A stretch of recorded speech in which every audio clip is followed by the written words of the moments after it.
But the thing is that given the structure of the way that I work, it's very difficult to work with interns. So I only work with full-time employees. I would see whether the person actually is in it for the music or in it for, stardom or whatever. They have to be humble. They have to have absolutely no ego. And and I have to have that strong sense that, that these people are in it for the absolute love of creating something.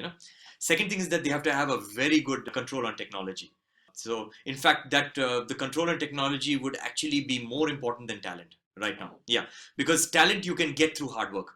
But this thing on technology, it's like sort of like the human race, in my opinion, has gone a couple of steps back where technology has to come from within, I feel. Like, that love for technology and all this stuff, that has to come from within. And talent is something that can be brought about through practice and through constant work.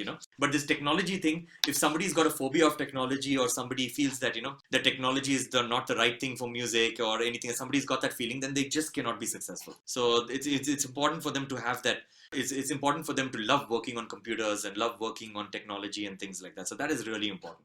So I have to see that. I have to see, of course, talent is very, very important, but that would not be the first step. First step would be hard work, because I believe that a hardworking person can, if you're extremely hardworking, you can compensate through that hard work for any lack of talent that you have. So that is what. So they have to be extremely hardworking. They have to understand that technology plays an extremely important role, and they have to work on technology.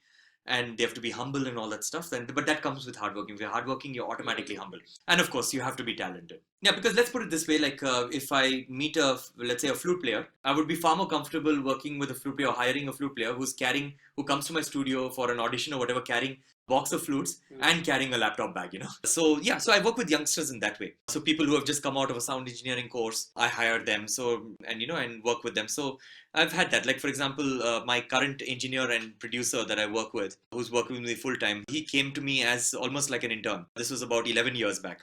And now he's working from Bangalore. And now he's working with me, and pretty much he's as good as me. He's pretty much a duplicate of me. So whatever I do, he can do. So he's become that good. And right currently I'm working with two other people who've just passed out of the KM Conservatory music school in Chennai.